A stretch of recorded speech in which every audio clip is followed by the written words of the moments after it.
Mi esposo me llamó India ignorante en francés frente a su familia. Pero mi papá sonrió y le contestó, y tú eres un estafador sin ella, y tengo las pruebas aquí mismo. El aire de Sinaloa, espeso y dulce con el aroma de la tierra húmeda y el maíz tierno, parecía tensarse con una electricidad ajena esa tarde de junio. Llevaba semanas preparándome para este momento, para la llegada de Pascal y Corinne Lemoine, mis suegros. Mi esposo, Bastien, los había descrito como almas libres, artistas bohemios, gente de mundo, y yo, en mi tonto y desesperado anhelo por construir un puente entre mis dos mundos, había transformado la hacienda de mi familia en un escenario impecable.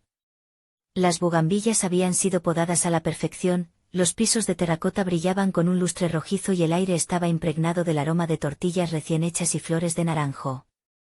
Quería que vieran la belleza de mi México, no el cliché polvoriento que imaginaba que tenían en sus mentes europeas, sino la sofisticación, la historia y la calidez que yo tanto amaba y que él decía adorar en mí.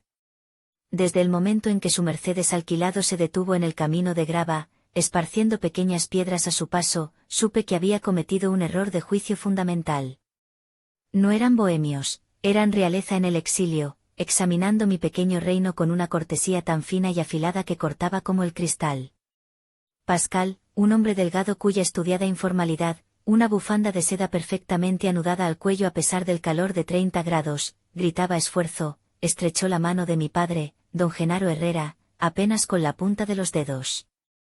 Mi padre, un hombre cuya piel estaba curtida por el mismo sol que nutría sus campos, y cuyas manos podían calibrar la salud de una planta o la firmeza de un hombre con un solo toque, le ofreció una sonrisa genuina que no fue correspondida. La mano de Pascal se retiró como si hubiera tocado algo demasiado real. Corinne, por otro lado, era una obra de arte en sí misma. Flotaba más que caminaba, vestida de lino blanco que parecía repeler mágicamente el polvo del campo. Se deslizó hacia mí y me dio 2 besos al aire, uno a cada lado de mi cara, su perfume caro y floral invadiendo mi espacio y haciéndome sentir abrumadoramente torpe y terrenal. Alba, querida. El viaje ha sido rústico, dijo, su español con un acento tan marcado que las palabras parecían llevar tacones altos y tropezar en la grava. Y este calor, es casi bíblico. Bienvenidos a Sinaloa, respondí, tratando de mantener mi sonrisa intacta. Les prepararé una limonada fresca con chía. Ella me dedicó una sonrisa que no llegó a sus ojos. Agua embotellada estará bien, gracias. La cena fue mi primer campo de batalla. Le había pedido a Consuelo, nuestra cocinera, una mujer que llevaba 3 generaciones sirviendo a mi familia y cuyas manos eran un archivo de sabores, que preparara su legendario mole. Era un plato que requería 2 días de preparación, una sinfonía de más de 30 ingredientes que contaba la historia de México en cada bocado. Cuando el plato fue servido, un rico y oscuro tapiz de aromas que prometía chocolate, chiles y especias secretas, vi a Corinne arrugar la nariz. Fue una microexpresión, un pliegue casi imperceptible en su piel perfecta, pero para mí fue un grito de desdén. ¡Qué interesante color!, murmuró, moviendo la pechuga de pavó en su plato con un tenedor de plata, como si estuviera realizando una autopsia. Bastien, ¿esto es lo que comen a menudo? Bastien, mi Bastien, el hombre que me había enamorado con sonetos sobre el arte y la cultura, se apresuró a intervenir, asumiendo su papel de traductor cultural. Mamá, es uno de los platos más complejos de la gastronomía mundial. Una verdadera obra de arte culinaria. Alba quería que probaran lo mejor. Pero mientras decía las palabras correctas, sus ojos bailaban con una diversión secreta, un destello que solo yo podía ver. Disfrutaba de esto, de mi esfuerzo, del choque cultural, del sutil desdén de sus padres. Me sentí como una exposición en un museo, una curiosidad local que él estaba presentando con una mezcla de orgullo y disculpa. La conversación continuó en ese tono de interrogatorio cortés. Pascal interrogó a mi padre sobre sus métodos de agricultura con la condescendencia de un académico que habla con un aficionado entusiasta. ¿Y realmente usan tecnología de drones para el riego por goteo? Fascinante. En Francia, confiamos en el terroir, en el instinto que se hereda a través de generaciones de trabajar la misma tierra. Mi padre, un hombre de pocas palabras pero de gran peso, simplemente asintió. El instinto no previene una sequía, Monsieur Lemoine. Los datos sí. Nuestra tierra es más dura aquí.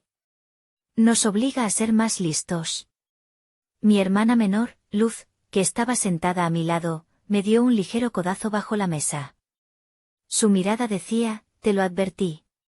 Ella nunca había confiado en Bastien, lo llamaba, el perfume caro, un hombre que olía bien pero carecía de sustancia. Siempre decía que su encanto era un idioma que había aprendido, no uno que sintiera de verdad. La noche culminó con un brindis. Bastien se puso de pie, su copa de vino en alto, la luz de las velas bailando en sus ojos azules. Por los nuevos comienzos, y por la unión de dos familias, de dos mundos. Por el futuro que construiremos juntos.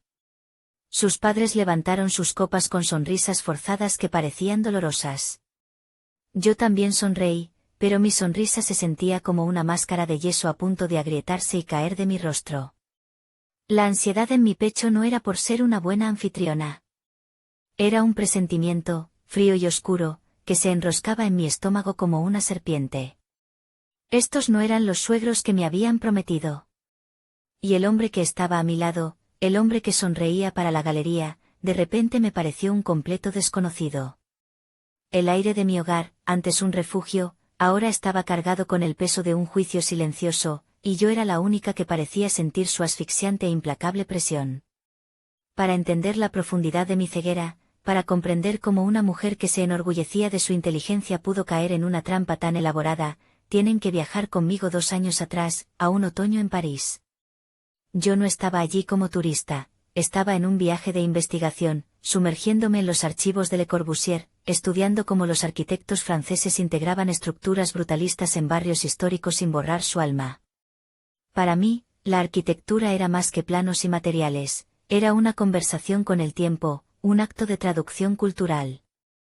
Y fue en una pequeña y silenciosa galería en Le Marais, mientras admiraba una instalación de luz que jugaba con las sombras de la piedra antigua, donde conocí a Bastien. No se acercó a mí con un cumplido vacío o una frase ensayada.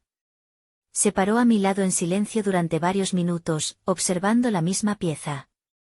Luego, dijo en un español casi perfecto, teñido con esa melodía francesa que desarma, es curioso cómo la luz no llena el espacio, sino que lo revela. Expone la textura, la historia. Exactamente como tus restauraciones en México. Me quedé helada, mi corazón dando un vuelco. ¿Cómo sabes quién soy? Él sonrió, y fue como si el sol gris de París se abriera paso entre las nubes y se concentrara en ese pequeño espacio. Soy un admirador. He seguido tu trabajo desde que restauraste la hacienda de San Gabriel. Leí un artículo sobre ti en una revista de arquitectura. Tienes un don, Alba. No solo salvas edificios, salvas historias. No impones tu visión, la escuchas. Esa fue su arma secreta, su llave maestra.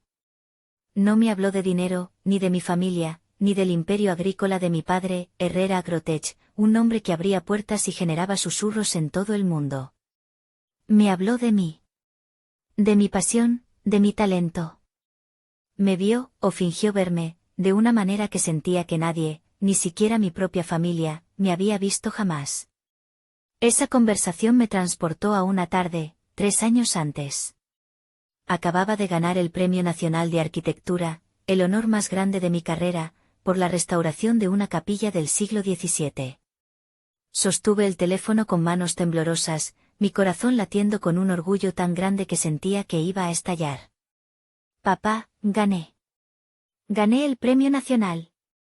Le dije, esperando un grito de alegría, una explosión de orgullo paternal que finalmente validara mi elección de carrera. Hubo una pausa al otro lado de la línea. Pude oír el viento de los campos de Sinaloa a través del auricular. Luego, su voz, práctica, firme, inmutable, ¿y ese proyecto fue rentable, mija? ¿O fue de esos pro bono para la iglesia? La alegría se desinfló dentro de mí como un globo pinchado. Fue un éxito, papá. Atrajo turismo.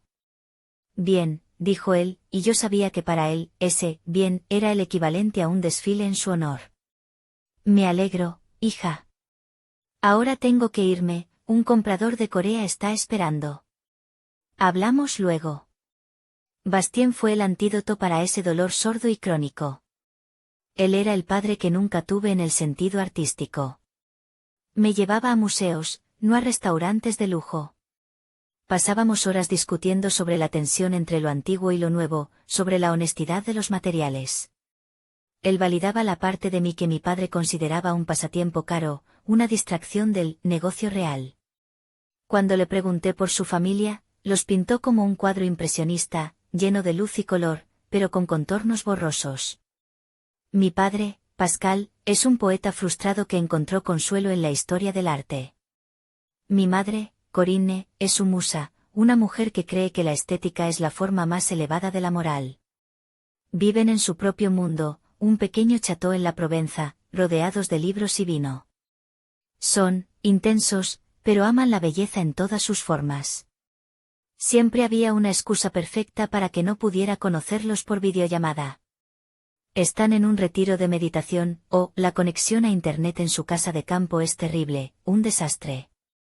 Y yo, que anhelaba una familia así, tan diferente a la mía, tan pragmática y anclada a la tierra, me tragaba cada palabra. Incluso añadí una segunda pieza a mi museo mental de sus mentiras perfectas. Unos meses después de conocernos, me invitó a una pequeña galería en Saint-Germain. El dueño, un hombrecillo pomposo, criticó mi trabajo, que Bastien le había mostrado, como demasiado emocional, carente de la disciplina intelectual europea. Antes de que yo pudiera defenderme, Bastien intervino. Desmontó los argumentos del crítico con una elocuencia feroz, citando a Barragán y a O'Gorman, defendiendo la arquitectura mexicana con una pasión que me dejó sin aliento. Se convirtió en mi campeón, en mi defensor. ¿Cómo no iba a amarlo? Él romantizaba mi herencia de una manera embriagadora. Mi bisabuela era de ascendencia indígena, un hecho que en algunas partes de la sociedad mexicana todavía se mira con un clasismo sutil. Pero Bastien lo convirtió en algo místico, en mi superpoder. Eres una princesa azteca, me susurró una noche, mientras caminábamos por la orilla del Sena. Tienes la fuerza de la tierra en tus venas, la sabiduría de una civilización antigua en tus ojos. Es por eso que entiendes las piedras, por eso puedes hacer que los edificios viejos vuelvan a hablar. No dejes que nadie te diga que eso es menos que la lógica fría de Europa. Me casé con él un año después, en una ceremonia íntima y elegante en nuestra hacienda. Fue, en la superficie, el día más feliz de mi vida. Pero recuerdo la mirada de mi padre mientras me entregaba en el altar. No era una mirada de alegría, sino de una profunda y pesada vigilancia. Como si estuviera entregando su posesión más preciada a un hombre que aún no había pasado su rigurosa e implacable inspección de calidad. Ahora, sentada en esa mesa, sintiendo la presencia gélida de sus verdaderos padres, tan diferentes de la pintura impresionista que él había creado, todas esas hermosas palabras, todos esos momentos cuidadosamente construidos, se sentían diferentes. No eran cumplidos, eran estudios de campo. No eran palabras de amor, eran líneas de un guión. Él no se había enamorado de mí, me había investigado. Había encontrado la grieta en mi armadura, mi desesperada necesidad de ser vista por mi arte y no por mi apellido, y la había explotado con la precisión de un maestro ladrón. El Museo de Nuestras Promesas no era más que una colección de las más exquisitas y dolorosas falsificaciones, y yo había sido la curadora más entusiasta y ciega. Los días que siguieron a su llegada se convirtieron en una lenta tortura de sonrisas falsas y cortesías envenenadas. Yo era la guía turística en mi propio infierno personal, obligada a mostrar los tesoros de mi cultura a personas que solo veían baratijas. Decidí llevarlos a un pueblo mágico cercano, un lugar de calles empedradas y fachadas de colores vibrantes, famoso por su mercado de artesanías y su arquitectura colonial. Pensé que, quizás, lejos de la formalidad opresiva de la hacienda, se relajarían y abrirían sus mentes. Fue peor. La autenticidad que yo tanto amaba parecía ofenderlos. Mientras caminábamos por los puestos del mercado, un caleidoscopio de textiles coloridos, cerámica pintada a mano y juguetes de madera, Corinne mantenía una distancia física, como si temiera que los colores brillantes pudieran manchar su impecable y monocromático atuendo beige. Se detuvo frente a un puesto donde una mujer indígena de la comunidad local, con las manos arrugadas y expertas por décadas de trabajo, tejía un rebozo en un telar de cintura. La lanzadera volaba de un lado a otro, creando un patrón complejo que había sido pasado de generación en generación. «C'est fascinant, c'est perseverance primitive», le susurró Corinne a Bastien, lo suficientemente alto para que yo lo oyera, pero en francés, su código seguro. «Es fascinante, esta perseverancia primitiva». La palabra, primitiva, me golpeó como una bofetada. Vi a la tejedora levantar la vista por un instante, y aunque no entendía el francés, entendió el tono. Su sonrisa se desvaneció. Antes de que pudiera decir algo, Bastien, mi esposo, mi supuesto campeón, se volvió hacia mí con una sonrisa radiante. Mi madre está impresionada con la técnica. Dice que es un arte que se ha perdido en Europa, una verdadera conexión con las raíces. Su habilidad para mentir mirándome a los ojos era tan perfecta, tan fluida, que por un segundo me hizo dudar de mi propio oído. ¿Había escuchado mal? ¿Estaba siendo paranoica, como él a menudo sugería cuando me sentía incómoda? Pero la mirada vacía de la tejedora me dijo la verdad.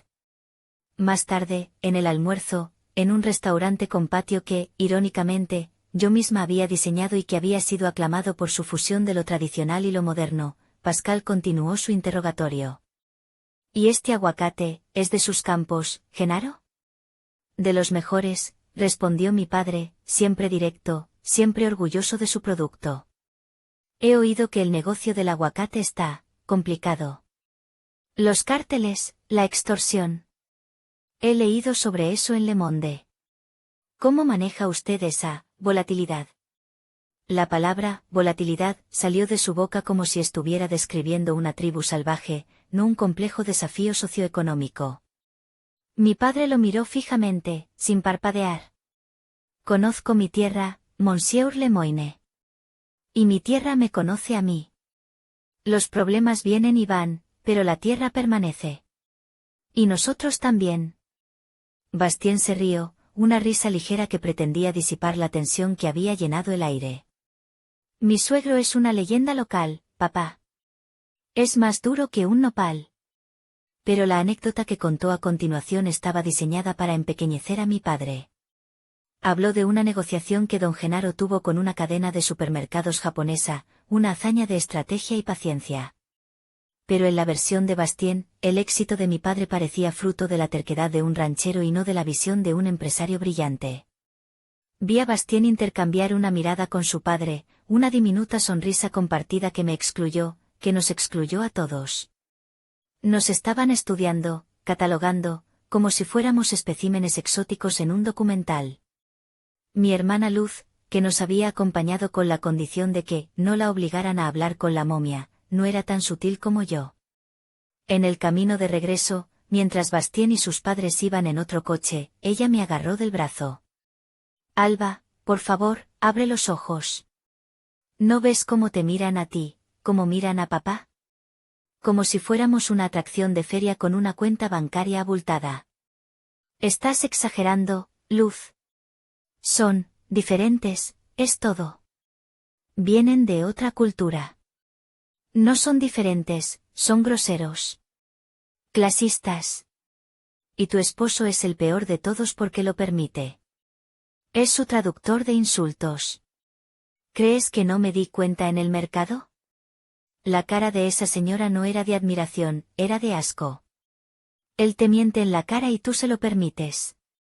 Las palabras de Luz eran como piedras, y aunque intenté desviarlas, algunas me golpearon con fuerza, dejándome magullada por dentro. La humillación continuó esa misma tarde junto a la piscina. Mientras yo leía, Corinne se sentó a mi lado. Arquitecta, dijo, probando la palabra como si fuera un alimento extraño. ¡Qué creativo!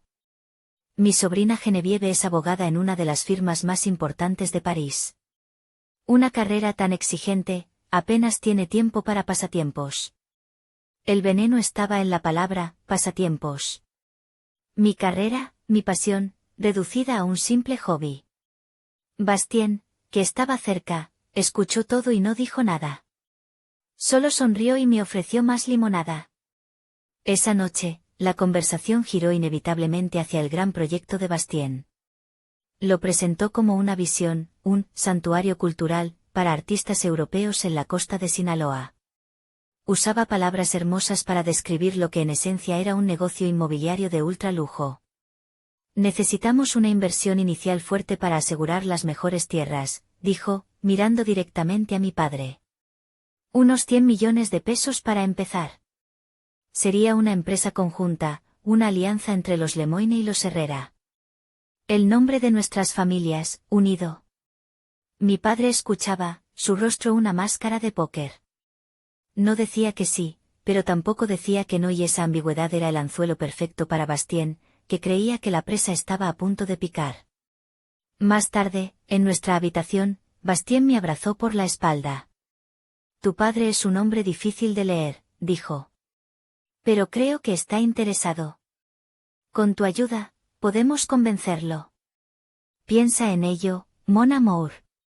Nuestro propio proyecto. Nuestro legado. Me miré en el espejo. Vi mi rostro, pero detrás de mí, el reflejo de mi esposo parecía borroso, un extraño con las manos en mis hombros. Por primera vez, la palabra, nuestro, sonó hueca, como una concha vacía. Las agujas invisibles de sus palabras y las miradas de su familia finalmente habían perforado mi piel, y estaba empezando a sangrar por dentro, una hemorragia lenta y silenciosa de autoestima y confianza.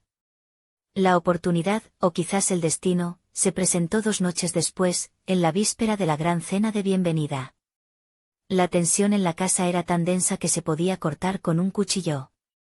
Corinne se quejó de una jaqueca, un malestar que, según ella, se debía a la altitud y la excesiva especia de la comida. Con un suspiro dramático que parecía ensayado para una audiencia, se retiró a su habitación. Bastien, siempre el hijo devoto, me pidió que buscara un analgésico fuerte en su neceser, ya que ellos solo habían traído remedios homeopáticos que, evidentemente, no estaban funcionando contra la barbarie de la cocina local. La habitación de invitados era un santuario de orden francés en medio de mi hacienda mexicana. La ropa de Corinne estaba doblada con precisión militar, los libros de Pascal apilados en ángulo recto sobre la mesita de noche. Sentí una oleada de resentimiento. Eran invasores, no invitados. Estaban contaminando mi hogar con su desdén silencioso. Encontré el neceser en el baño, pero mientras buscaba las pastillas en el armario del dormitorio, mi codo tropezó con el maletín de cuero de Bastien. No estaba apoyado contra la pared, sino escondido torpemente detrás de una cortina, como si quisiera pasar desapercibido. Cayó al suelo con un golpe sordo, no fuerte, pero en el silencio de la noche sonó como un disparo. El viejo cierre de latón, gastado por los viajes, cedió con un chasquido metálico. El maletín se abrió como una boca hambrienta, derramando una parte de su contenido sobre la alfombra de lana tejida a mano. Me agaché para recoger los papeles, mi primera reacción fue de pánico por haber sido tan torpe. Pero entonces vi la etiqueta en una carpeta gruesa, de cartón color manila. No era un contrato, ni un informe de mercado. Estaba escrita a mano, en la elegante y pretenciosa caligrafía de Bastien. Proyecto Herrera. Mi sangre se heló. No era el nombre oficial del resort, ese era su nombre en clave para nosotros, para su estafa. Mi corazón empezó a latir con una fuerza violenta contra mis costillas, un tambor de guerra en mis oídos. Esto estaba mal. Era una invasión de la privacidad, un acto de desconfianza imperdonable. Pero la voz de mi hermana, abre los ojos, resonó en mi cabeza, ya no como una crítica, sino como una súplica. Con manos temblorosas, abrí la carpeta. Lo que encontré no era un plan de negocios. Era un plan de batalla, frío, metódico y cruel. Había un análisis detallado de los activos de mi familia, desde las hectáreas de tierra hasta las patentes de semillas de alto rendimiento, con estimaciones de valor que eran escalofriantemente precisas. Había perfiles psicológicos de cada miembro de mi familia, como si fuéramos objetivos en una operación de inteligencia. El de mi padre decía, Genaro Herrera, el patriarca mentalidad de ranchero. Orgulloso, desconfiado de los extraños. La clave es apelar a su legado, al miedo de que su imperio muera con él. Presentar el proyecto como una forma de inmortalizar el nombre Herrera a nivel internacional. El de mi hermana Luz, Luz Herrera, la hostil peligro. Es inteligente, directa y hostil al proyecto. Mantenerla a distancia. Neutralizar su influencia sobre Alba. Y luego, estaba el mío. Mi perfil. La página que me rompió. Alba Herrera, el punto de entrada, arquitecta talentosa pero insegura. Carga con el peso de la sombra del padre. Necesidad desesperada de validación artística y emocional. Vulnerable al halago y a la idealización romántica. Es el punto de entrada. Una vez casados, el control emocional es total y puede ser usada para influir en el patriarca. El aire abandonó mis pulmones en un silbido. No podía respirar. Cada palabra era un clavo martillado en el ataúd de mi matrimonio. Cada cumplido, cada momento de conexión intelectual, cada palabra de apoyo había sido una táctica, una jugada en su tablero de ajedrez. No era su esposa, era su activo. Pero lo peor estaba por venir. Más adentro, encontré borradores de contratos para el resort, y los nombres de los socios eran empresas fantasma registradas en las Islas Caimán y en Delaware. Y luego, una copia impresa de un correo electrónico. La remitente era una mujer llamada Céline. El asunto era, actualización de la misión. El mensaje, en francés, era corto y brutal. Bastien, ¿ya picaron el anzuelo los granjeros? ¿Tus padres están actuando bien su papel de aristócratas empobrecidos? El comprador de las tierras ya está alineado para la reventa en cuanto tengamos la firma del viejo. Recuerda el plan, una vez que el dinero se mueva a través de las 3 cuentas, nos reunimos en Mónaco.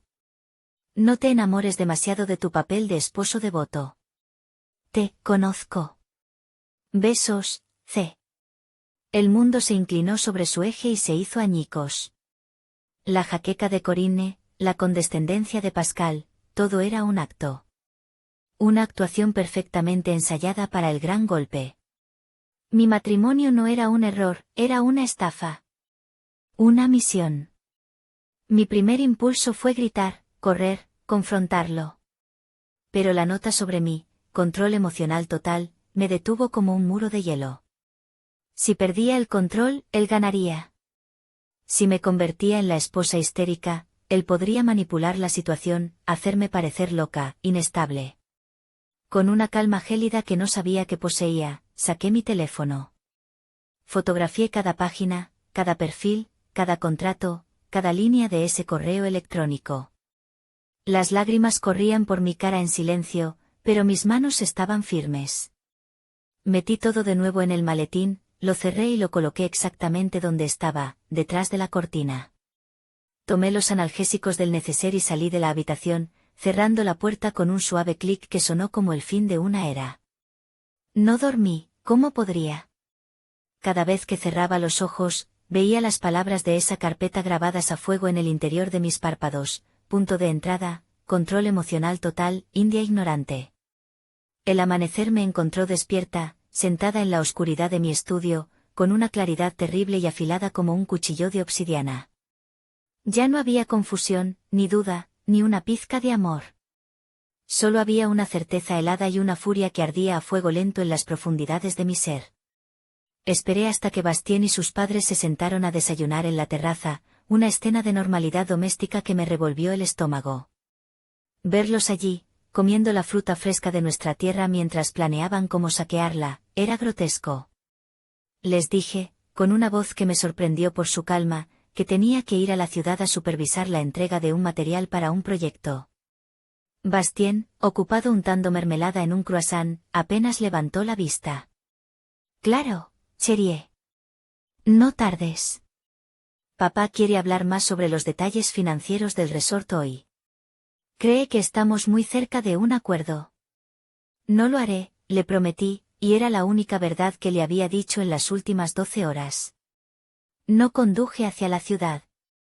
Giré el volante en la dirección opuesta, hacia el corazón del imperio de mi padre, hacia los campos interminables de agave y aguacate que se extendían hasta donde alcanzaba la vista bajo el sol naciente.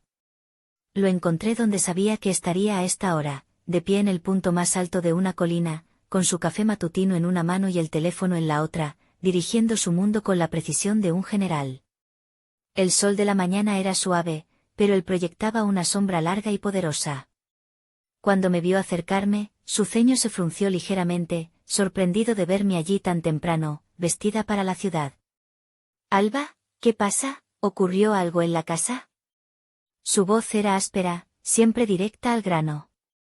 No pude hablar. Las palabras se habían atascado en mi garganta, una masa de dolor, rabia y vergüenza. Vergüenza por haber sido tan ciega. En lugar de eso, simplemente le tendí mi teléfono. Él tomó el aparato, sus dedos gruesos y callosos, acostumbrados a la tierra y a las herramientas, moviéndose con una torpeza inesperada sobre la pequeña pantalla táctil. Vio la primera foto, el perfil de nuestra familia. Su expresión no cambió, pero vi cómo su mirada se agudizaba. Pasó a la siguiente, el análisis de sus finanzas. Silencio. Luego, mi perfil, vulnerable al halago. Vi un músculo tensarse en su mandíbula, un tic casi imperceptible que delataba una furia creciente. Finalmente, llegó al correo de Céline. Lo leyó una vez. Luego, lo leyó de nuevo, más despacio, sus labios moviéndose sin sonido. Levantó la vista del teléfono, pero no me miró a mí. Miró hacia sus campos, hacia el horizonte, como si estuviera midiendo la extensión de su territorio, el reino que este intruso había intentado profanar. Por un largo minuto, el único sonido fue el del viento susurrando entre los árboles de aguacate. Cuando finalmente habló, su voz era peligrosamente tranquila, desprovista de toda emoción. Yo sabía que era una víbora, dijo, casi para sí mismo.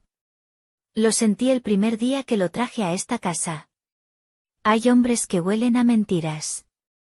Pero no sabía que traía a toda su familia de serpientes. Luego, me miró, y por primera vez en mucho tiempo, no vi al empresario ni al patrón. Vi a mi padre. Y en sus ojos había un dolor que reflejaba el mío, una furia protectora que me envolvió. ¿Con qué misión, continuó, una ironía amarga y afilada en su voz. ¿Con qué aristócratas empobrecidos? ¿Con qué granjeros? Se dirigió a su camioneta, una vieja Ford que se negaba a cambiar, y abrió la guantera. Sacó una carpeta delgada, idéntica a la que yo había visto, y me la entregó. Estaba etiquetada simplemente como Belle Moine. La abrí. Dentro había un informe detallado de un investigador privado de París. Fotos de Bastien con Céline, no como una socia, sino como una amante. Estados de cuenta que mostraban deudas masivas. Un informe que detallaba cómo su noble familia había perdido su fortuna generaciones atrás y ahora vivían de las apariencias y pequeñas estafas. He estado investigándolo desde que anunció su compromiso contigo, dijo mi padre. Roldán, mi abogado, contrató a los mejores. Tenía mis sospechas. Un hombre que habla tanto de su linaje usualmente no tiene nada más. Pero no tenía pruebas de su intención.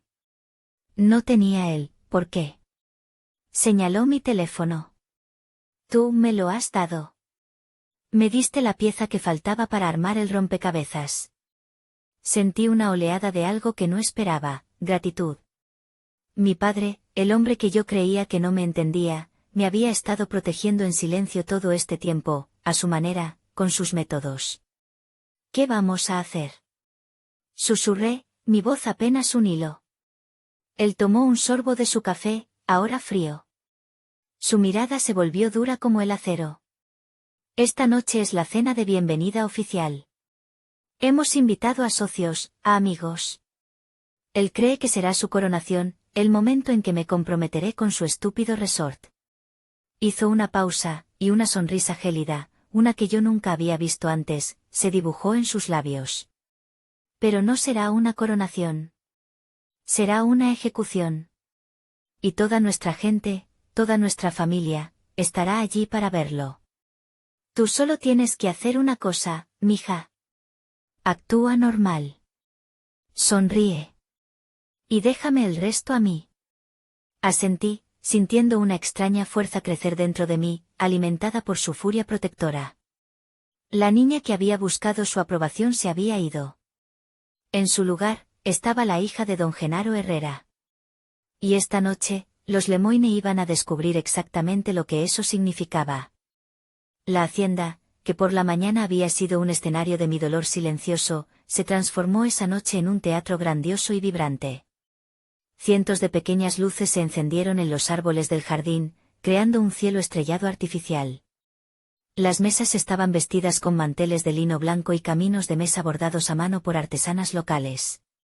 El aire estaba impregnado del aroma de las gardenias y del sonido de un mariachi clásico que tocaba melodías nostálgicas y elegantes. Era una celebración del poder y la influencia de mi padre, un recordatorio sutil de que en esta tierra, él era el rey. Cada invitado era un pilar de la comunidad, empresarios agrícolas, políticos estatales, artistas de renombre y, lo más importante, viejos amigos de la familia, gente que me había visto crecer.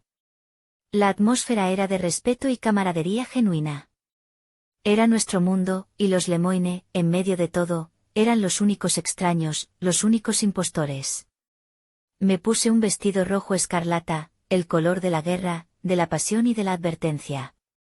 Cuando Bastien me vio bajar las escaleras, sus ojos se iluminaron con una mezcla de deseo y triunfo. Creyó que mi elección era para él, una celebración de nuestra noche. Magnifique, mi amor. Te ves como la reina de este imperio. Esta noche, todos verán el poder de nuestra unión, dijo, tomando mi brazo. Nuestra unión, repitió, y la palabra sonó como una obscenidad en mi mente. Asentí y le permití guiarme hacia el jardín, interpretando mi papel de esposa devota una última vez. Su toque me quemaba la piel, y tuve que usar toda mi fuerza de voluntad para no apartarme. Sus padres estaban en su elemento, o más bien, en el elemento que pretendían que era suyo. Corinne, con una copa de champán en la mano, hablaba con la esposa de un senador sobre la ópera de París, comparándola condescendientemente con el Palacio de Bellas Artes. Pascal pontificaba a un grupo de empresarios sobre la sutil diferencia entre un Bordeaux de la orilla izquierda y uno de la derecha, insinuando que el tequila, aunque vigoroso, carecía de la complejidad del vino francés. Eran actores consumados, y esta noche era su gran estreno, su última función. Vi a mi padre moverse entre los invitados. No era un hombre de grandes gestos ni de risas estruendosas. Su poder residía en su quietud, en su presencia. Una palmada en la espalda a un viejo amigo, una palabra tranquila al oído de un socio, una mirada de reconocimiento que valía más que un contrato firmado. Era el centro de gravedad de este universo, y todos orbitaban a su alrededor. A su lado, discreto como una sombra, estaba el licenciado Roldán, nuestro abogado de toda la vida, con un maletín delgado de cuero en la mano. No era un invitado más, era un soldado esperando la orden de atacar. La cena se sirvió en el gran comedor de la hacienda, cuyas puertas se abrieron al jardín estrellado. Me sentaron en la mesa principal, entre Bastien y su padre, Pascal. La conversación era un murmullo constante de negocios y política local. Bastien estaba radiante, bebiendo vino caro y aceptando las felicitaciones de los invitados por su brillante proyecto del resort, un proyecto del que mi padre había permitido que se filtraran algunos detalles para cebar la trampa. Es una visión que Alba y yo compartimos, decía Bastien, apretando mi mano sobre la mesa para que todos lo vieran. Unir lo mejor de dos culturas, crear un puente de arte y lujo entre Europa y México.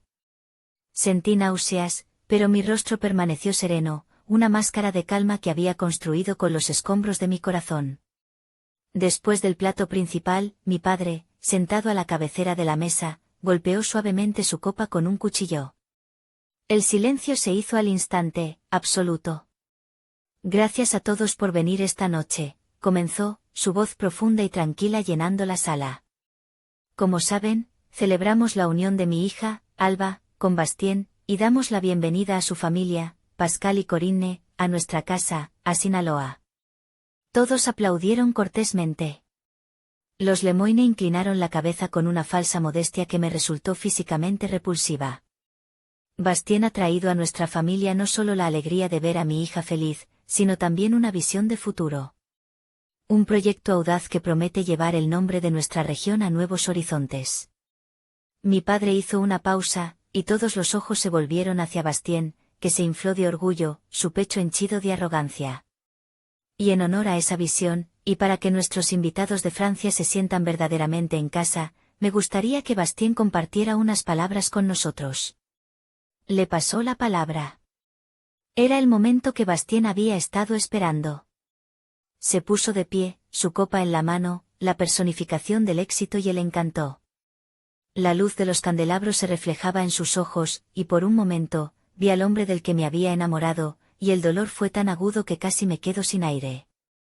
Gracias, Genaro, dijo, llamando a mi padre por su nombre de pila, un acto de familiaridad calculada, un movimiento para establecer su nuevo estatus en la jerarquía familiar.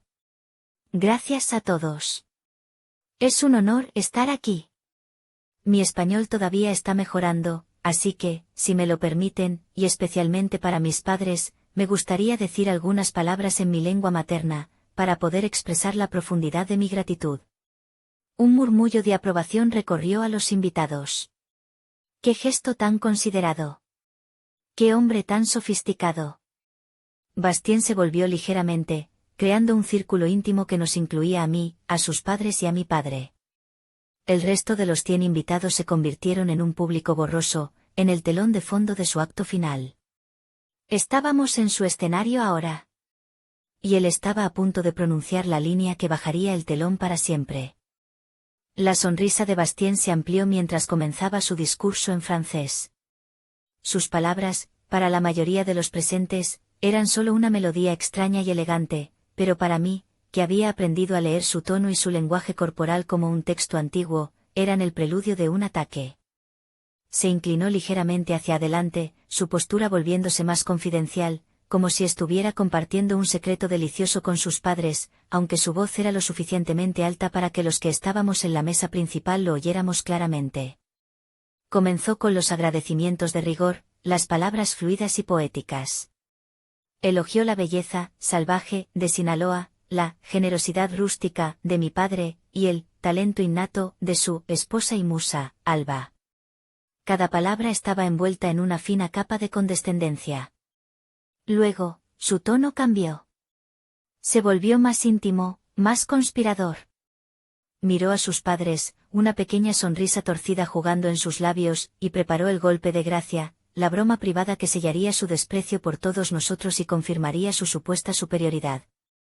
Bien sûr, il faut être patient, comenzó, y vi a Corinne y Pascal intercambiar una mirada de cómplice entendimiento.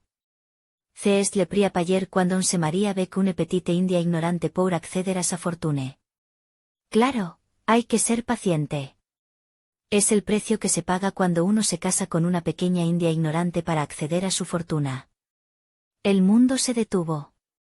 El tiempo se congeló. Las dos palabras, india ignorante, me golpearon con la fuerza de un puñetazo físico en el estómago.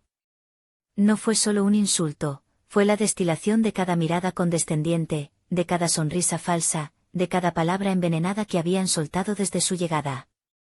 Era el resumen de su visión de mí, una nativa estúpida, un obstáculo necesario pero tolerable, un medio para un fin. La llave de una caja fuerte. El aire se volvió espeso y pesado en mis pulmones. El sonido del mariachi, las conversaciones lejanas, todo se desvaneció en un zumbido sordo y agudo en mis oídos. Solo existía esa frase, flotando en el aire sobre la mesa como un gas venenoso. Vi a sus padres sonreír. No era una sonrisa grande, sino una pequeña y satisfecha, el tipo de sonrisa que se comparte entre conspiradores que acaban de confirmar su desprecio mutuo por el mundo que los rodea. Habían venido a México no a unirse a una familia, sino a realizar una adquisición hostil. En ese instante, todo el amor que alguna vez sentí por Bastien se evaporó, no dejando ni cenizas, ni nostalgia, solo un vacío helado y una rabia blanca y pura. Y entonces, ocurrió algo inesperado, algo que no estaba en su guión. Mi padre, que había estado observando a Bastien con una calma casi antinatural, sonrió. Fue una sonrisa leve, apenas un movimiento en la comisura de sus labios, pero en ella había un peligro que helaba la sangre. Se levantó lentamente de su asiento en la cabecera de la mesa, su presencia imponente capturando la atención de toda la sala.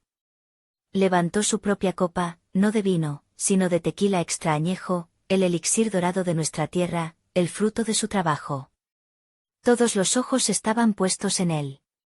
Bastien, todavía sonriendo, lo miró, esperando quizás un elogio, la culminación de su plan, el anuncio de la inversión. Mi padre miró directamente a los ojos de Bastien, y en un francés impecable, con una pronunciación perfecta y un acento que hablaba de años de práctica en salas de juntas de París, respondió, su voz clara y cortante como un diamante. Et toi, mon garçon, tu n'es qu'un estafador sans elle. Y tú, muchacho, no eres más que un estafador sin ella. El shock en el rostro de Bastien fue una obra maestra de la desesperación. Su boca se abrió ligeramente. El color desapareció de su cara, dejándolo con una palidez cerosa, cadavérica. Sus padres se miraron, el pánico floreciendo en sus ojos como una maleza venenosa. El código secreto había sido descifrado. El enemigo hablaba su idioma. Y lo hablaba mejor. Mi padre no había terminado. Dejó que la frase resonara en el silencio atónito por un momento, disfrutando de su impacto. Luego, bajando su copa con un gesto deliberado, cambió al español, su voz ahora un trueno que retumbó en cada rincón del comedor para que todos, absolutamente todos, entendieran la magnitud de la traición. Y tengo las pruebas aquí mismo. Esa fue la señal. El licenciado Roldán, que había estado esperando pacientemente junto a una pared, se acercó a la cabecera de la mesa. Abrió su maletín y sacó una tablet y un pequeño proyector. Con una eficiencia tranquila y profesional, lo conectó. La pared blanca detrás de mi padre, que momentos antes era solo un lienzo vacío, de repente cobró vida. La primera imagen proyectada fue la del perfil de mi familia, extraído de la carpeta de Bastien. Hubo un murmullo confundido entre los invitados. Luego, la siguiente imagen, mi perfil. Las palabras, vulnerable al halago, y, punto de entrada, aparecieron, enormes y condenatorias. Oí a mi hermana Luz ahogar un grito de rabia a mi lado. La siguiente diapositiva fue el correo electrónico de Céline. Mi padre lo leyó en voz alta, primero en francés, para que los Lemoine lo escucharan en su idioma original, y luego traduciéndolo al español, su voz cortante y precisa. ¿Ya picaron el anzuelo los granjeros? ¿Tus padres están actuando bien su papel de aristócratas empobrecidos? La sala explotó en un caos de murmullos, jadeos de incredulidad e indignación. Los rostros de nuestros amigos y socios se endurecieron, las miradas se volvieron de los documentos proyectados a la familia Lemoine, que ahora parecían 3 estatuas de sal, encogiéndose bajo el peso de 1000 ojos acusadores. Es una mentira. Son documentos falsificados. Alba, diles. Gritó Bastien, su voz aguda por el pánico, volviéndose hacia mí en una última y patética apelación. ¿Son falsificados? Preguntó mi padre con una calma letal, sin darme tiempo a responder. Quizás entonces pueda explicarnos los borradores de los contratos con empresas fantasma en las Islas Caimán. O el informe de un investigador privado que detalla sus deudas en Francia y sus 2 arrestos por fraude en Bélgica cuando usaba su verdadero apellido. Roldán proyectó los documentos bancarios y un extracto del informe policial, con la foto de un Bastien más joven y desafiante. El rostro de Bastien se descompuso. La máscara se había hecho añicos, revelando al hombre pequeño, asustado y despreciable que había debajo. Corinne soltó un sollozo ahogado. Pascal se hundió en su silla, su rostro púrpura, murmurando algo en francés. Mi padre hizo una señal casi imperceptible con la cabeza. 2 hombres, discretos pero innegablemente fuertes, que yo había confundido con invitados, se acercaron y se pararon a cada lado de Bastien. Su presencia era tranquila, pero inequívoca. La fiesta ha terminado, señor Lemoine, dijo mi padre, su voz ahora desprovista de toda emoción, excepto por un frío desprecio. Tiene 2 opciones. La primera es que mis hombres lo acompañen a su habitación para que empaque una maleta pequeña. Hay un vuelo a París que sale del aeropuerto de Culiacán en 4 horas. Lo escoltarán hasta la puerta de embarque. La segunda opción es que lo escolten a la estación de policía más cercana, donde estos documentos, señaló la pared, serán presentados como evidencia en una denuncia formal por intento de fraude. La elección es suya. Bastien me miró, una última y desesperada apelación en sus ojos. Pero no encontró a la mujer que había engañado. Encontró a la hija de Genaro Herrera, y mis ojos le devolvieron su propio vacío, frío e implacable. Se derrumbó. El avión, susurró, su voz rota, el sonido de la derrota. Los hombres lo tomaron suavemente por los brazos y lo guiaron fuera del comedor. Nadie dijo una palabra. El único sonido era el de sus zapatos de diseñador arrastrándose sobre el mármol, el sonido de un hombre siendo borrado de nuestras vidas para siempre.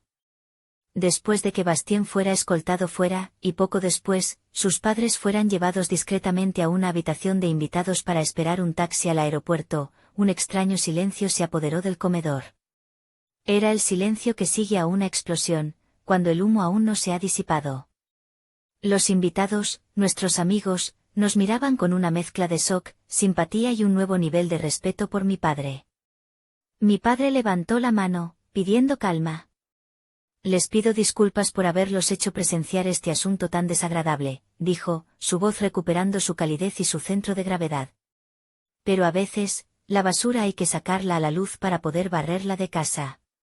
Por favor, disfruten del postre y del tequila. Esta noche, aunque de una manera inesperada, celebramos la verdad. Poco a poco, las conversaciones se reanudaron, pero la energía de la fiesta se había ido. La gente se acercaba a mi padre, a mí, ofreciendo palabras de apoyo en voz baja, una palmada en el hombro, un apretón de manos. Yo asentía y agradecía, moviéndome a través de las interacciones como un autómata. Me sentía a 1.000.000 de kilómetros de distancia, observando todo desde fuera de mi propio cuerpo. Cuando el último invitado se fue, la hacienda quedó en un silencio profundo, un silencio que ya no era tenso, sino limpio, como el aire después de una tormenta. Salí al patio. La noche era fresca y olía a jazmín y a tierra mojada por el rocío. Las luces de la fiesta todavía brillaban en los árboles, pero ahora parecían estrellas solitarias en la oscuridad. Me sentía vacía, como una casa después de un huracán, todavía en pie, pero barrida por dentro, los muebles de mi alma volcados y rotos. La rabia y la adrenalina se habían disipado, dejando solo un dolor sordo y una profunda fatiga. Oí pasos detrás de mí. Era mi padre. Se detuvo a mi lado, no muy cerca, dándome mi espacio. Durante un largo rato, nos quedamos allí, mirando la oscuridad, escuchando el canto de los grillos.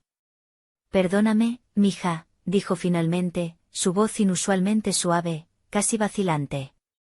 Me volví para mirarlo, confundida. ¿Perdonarte? ¿Por qué? Tú me salvaste. Tuviste lo que yo no quise ver. Él negó con la cabeza, su mirada fija en el horizonte. Estaba tan ocupado construyendo un imperio para que nunca te faltara nada material, que olvidé construir tu confianza en ti misma. Te di seguridad, pero no te di armas para defender tu corazón. Ese hombre, te vio. Vio tu hambre de que alguien valorara tu alma y no solo tu herencia. Vio la herida que yo mismo te hice, aquella vez que ganaste tu premio. Y la usó para entrar. Y eso, Alba, eso es culpa mía. Debí decirte más seguido lo orgulloso que estoy de ti. No de la arquitecta, sino de ti. De tu bondad, de tu pasión por la belleza, de tu fuerza. Las lágrimas que no había derramado en días, las lágrimas que la rabia y el shock habían mantenido a raya, finalmente brotaron. No fue un llanto ruidoso, sino un torrente silencioso que corrió por mis mejillas. Lloré por el amor que creí tener, por la humillación, por los años de sentirme invisible a su lado, compitiendo con sus cosechas y sus contratos. Pero también lloré de alivio, de una gratitud tan profunda que dolía, porque en el peor día de mi vida, mi padre finalmente me había visto. Me había visto de verdad, con el corazón y no solo con los ojos. Él se acercó y me rodeó con sus brazos fuertes y torpes, un gesto de afecto físico tan raro en el que se sintió monumental. Y me apoyé en él, la hija de don Genaro Herrera, sintiéndome por fin, después de tanto tiempo, completamente segura en casa. La mañana siguiente, me desperté con los primeros rayos del sol. Salí a la terraza, la misma donde había desayunado con mis torturadores el día anterior. Pero hoy, el aire era diferente. Era ligero, limpio. El mundo parecía nuevo, recién lavado por la verdad. Mi padre ya estaba allí, con su taza de café. Me sirvió una sin decir nada. Nos sentamos juntos, viendo cómo el sol pintaba el cielo de tonos rosados y dorados sobre sus campos. El insulto de Bastien, India ignorante, todavía resonaba en un rincón de mi mente. Pero ya no tenía poder sobre mí. Ya no era un arma dirigida a mi inseguridad. Porque no era una verdad, era un reflejo de su propia fealdad, de su propia ignorancia. Mi herencia no era una fuente de vergüenza, era la fuente de mi fuerza, la misma fuerza que veía en mi padre, la resiliencia de la tierra que nos había dado todo. Él me había llamado ignorante. Pero la verdadera ignorancia era la suya, pensar que podía entrar en nuestra casa, subestimar a un hombre que hablaba con la tierra y a una mujer que hablaba con la historia, y salir victorioso. Había venido a conquistar un reino y había sido devorado por él. Mi padre se volvió hacia mí y sonrió. Una sonrisa real, esta vez, que llegaba a sus ojos. Y yo le devolví la sonrisa. Y supe que, aunque estaba rota, no estaba vencida. Estaba de pie sobre las ruinas de una vida falsa, pero estaba lista para construir una nueva, una que fuera auténtica, que fuera mía, con cimientos más fuertes que la piedra, regada por la verdad y calentada por un nuevo y glorioso amanecer. La verdad me liberó, sí, pero la cicatriz del insulto permanece. ¿Hice bien en permitir que mi padre lo humillara públicamente, o debía haberlo confrontado en privado? ¿Qué habrían hecho ustedes en mi lugar?